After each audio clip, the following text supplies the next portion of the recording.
Last year's next-gen ATP Finals and Stockholm champion Stefanos Tsitsipas beat Argentina's Guido Andreozzi 6-3, 6-4 in his first ATP Tour match of the season. Tsitsipas earned his only break in the second game to win the first set 6-3. The 20-year-old Greek star went up a double break in the first and third games to race out to a 4-0 lead in the second set.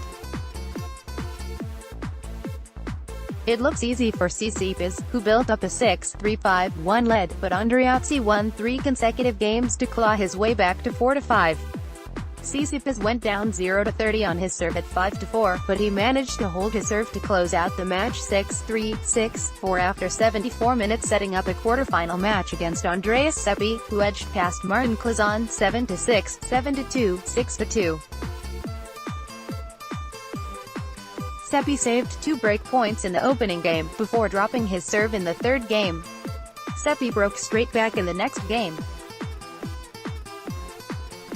Both players traded breaks in the 11th and 12th games, setting up a tie-break, where Seppi cruised through to a 7-2 win. Seppi got 2 consecutive breaks in the 5th and 7th games to win the second set 6-2.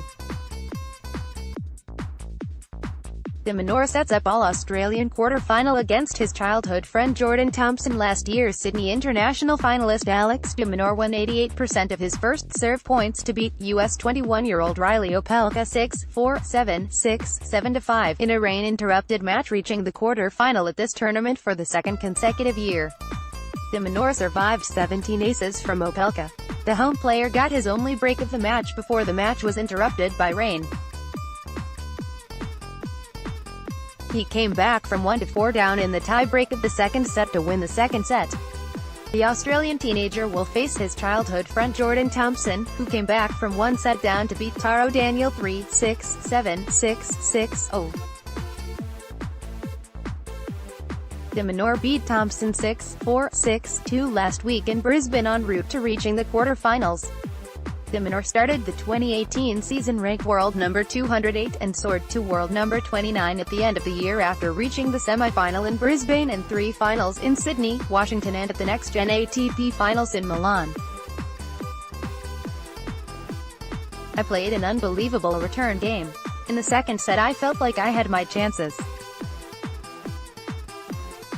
For the most part he played really well and I felt like I had one rally there where I missed a backhand pass and I was a bit frustrated about it. I had to regroup and focus on my side of the court, and I am happy I was able to turn that tie-break around. Jordan Thompson has always been like an older brother to me. We both come from Homebush. We have a great relationship, so it's going to be fun to go out there to play against him. Jordan is playing some great tennis. We are both Sydney boys. It should be lots of fun, said de Minaur. Australia's John Millman won 5 of his 6 opening games and converted 3 of his 4 break points to beat Martin Fucsovic 6-3, 6-4, setting up at quarter-final against Giles Simon, who withstood 22 aces to battle past US player Sam Querrey 7-6, 7-5, 6-7, 6-8, 6-4. Millman reached the Sydney quarter-finals for the first time in 5 ATP. He beats Simon in the quarter-final. He could face either de Minaur or Thompson in the semi-final. The world number 7 has given an update on his knee injury. After an injury-related setback to his 2019 season, Marin Cilic is keeping cautiously optimistic about his chances in the upcoming Australian Open. Cilic, who finished runner-up in Melbourne 12 months ago to Roger Federer, pulled the plug on his first tournament of 2019. Last week he was set to play in India at the Maharashtra Open, but withdrew due to a knee problem. The Croat has been dealing with pain in his knee since the end of last year, which has intensified within recent weeks. Treatments during the short off-season have been helping, but there is still a ways to go and I cannot go into this tournament knowing I am not currently able to give 100%, Cilic wrote on December 27 in an Instagram post. Despite the blow, the former US Open champion is still on course for the first major of the season. This week Cilic is playing at the Kooyong Classic, an exhibition event that is located in an inner suburb of Melbourne. In his first match, he edged his way past Kevin Anderson 6-3, 4-6, 15-13. Cilic was at one point trailing 3-7 in the decisive tiebreaker. Following his win, the world number 7 gave in encouraging concerning his knee, saying that he is on course to reach full throttle in time for next week. The knee felt slightly more stiff than usual, maybe that's from a first match, Cilic told reporters after defeating Anderson. I need a few more days to play and train and hopefully reach 100%. 2 months ago Cilic was part of the Croatian team that won the Davis Cup. He won both of his singles matches to help his country win the team tournament for only the second time in history. It was a triumphant occasion, but also one that took its toll. It took me some time to recover from the emotional end to last season with the Davis Cup, he explained. I'm feeling a bit rusty, but I'm hitting the ball well and feel on good form. Cilic is hoping to have another deep run in a major after reaching the quarterfinals or better as 5 out of his 8 previous Grand Slams. The draw for the Australian Open will take place on Thursday with action getting underway on Monday. Australian player John Millman came back from one set down to beat Francis Tiafoe 4-6, 7-6, 7-5, 7-5 in hot weather conditions at the Sydney International in front of his home fans. John Millman was close to retiring from his match against Tiafoe because of flu, but he did not want to miss the chance to play in front of his home fans. After a trade of breaks in the first 2 games, Tiafoe broke serve in the 5th game to take the first set 6-4. The second set went on serve until the tie-break, where Millman clinched a close 7-5 win, forcing the match to the 3rd set.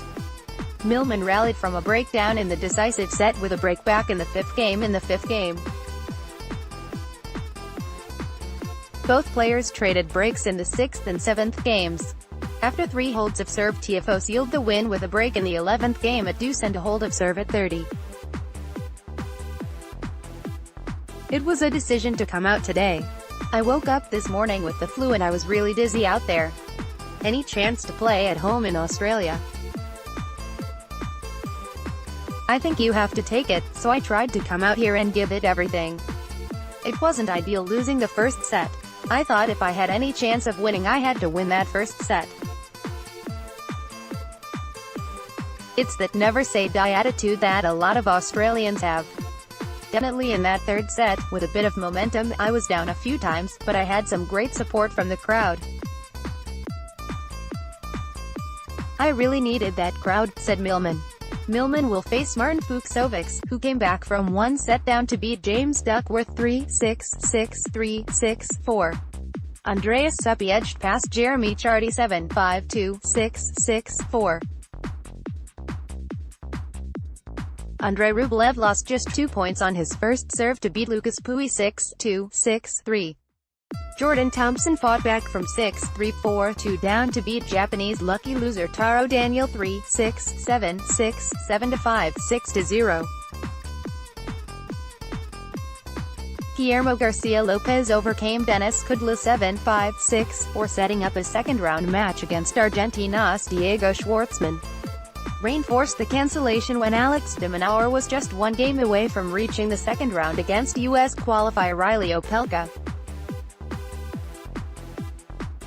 Former world number 3 David Ferrer cruised past 2018 semi-finalist Robin Haas 6-2, 6-1 in just 62 minutes at the ASB Classic tournament to score his first win over his Dutch rival. Ferrer started the final campaign of his career in Auckland with a convincing 6-2, 6-1 win over Robin Haas at the ASB Classic. The former Roland Garros finalist is playing for the final time in his career in his favorite Auckland tournament, where he won 4 titles.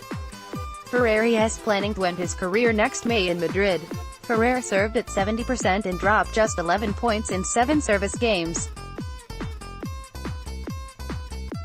He converted 6 of his 9 break points and dropped his serve just once. The Spanish 3-time Davis Cup champion earned his first break in the 3rd game of the opening set and opened up a 4-1 lead with another break after Haas made a backhand error in the 5th game. Haas got one break back after Ferrer made a poor backhand in the sixth game. Ferrer broke for the third consecutive time to open up a 5-2 lead after a forehand error from Haas. Ferrer held his serve to wrap up the opening set 6-2 after just 30 minutes. Ferrer dropped just 2 points in the second set and got a break in the third game. He broke serve twice in a row in the fifth and seventh games to race out to a 5-1 lead to cruise through to the second round. After today's match, Haas still leads 2-1 in his head-to-head matches against Ferrer. I am really happy I will have another chance to play again on the court in Auckland. Thanks a lot for your support. It's very emotional for me to be here. My goal is to finish as best as possible. I am very happy with my game. I'm trying to enjoy every time that I am on the court, said Ferrer. Ferrer set up a second-round match against Pablo Carreño Busta for a spot in the quarter-final. Auckland resident and world number 310 Ruben Stefanos upset last year's Australian Open semi-finalist and 2017 next-gen ATP Finals champion Hyeon Chung 7-5-6-3 after 1 hour and 32 minutes. Stefanos broke 4 times and dropped his serve twice. Chung got the first break of the match in the third game, when Stefanos netted a backhand, and broke serve in the fifth game to open up a 4-1 lead with a forehand winner. Stefanos broke back thanks to a lucky net cord in the eighth game. The player from New Zealand held serve at 15 in the ninth game before breaking serve after a forehand error from Chung. Stefanos broke for the third time in the 12th game to win his fifth consecutive game, closing out the first set 7-5. The second set went on serve until the sixth game when Stefanos earned the break, when Chung sent his forehand long. He held serve at 15 and closed out the match in the ninth game. My home court, my home crowd, you guys are amazing, and you really got me through this one, said Stefanos. French next-gen player Hugo Humbert beat Pablo Cuevas 7-5-6-1 after 61 minutes to score his third match win on the ATP Tour. Humbert faced 2 break points and dropped his serve once. Cuevas did not convert a break point in the ninth game. Humbert claimed the break at 6-5 to close out the first set 7-5. Both players exchanged breaks in the first 2 games of the second set. Humbert won 6 consecutive games with 2 breaks of serve to close out the second set 6-1. Leonardo Mayer converted 4 of his 11 break points to beat Steve Johnson 7-5-6-3, setting up a match against Matteo Berrettini. Peter Gojowski overcame Guido Pella from Argentina 6-1-3-6-6-2 to book his spot in the second round, where he will face world number 13 Fabio Fognini from Italy.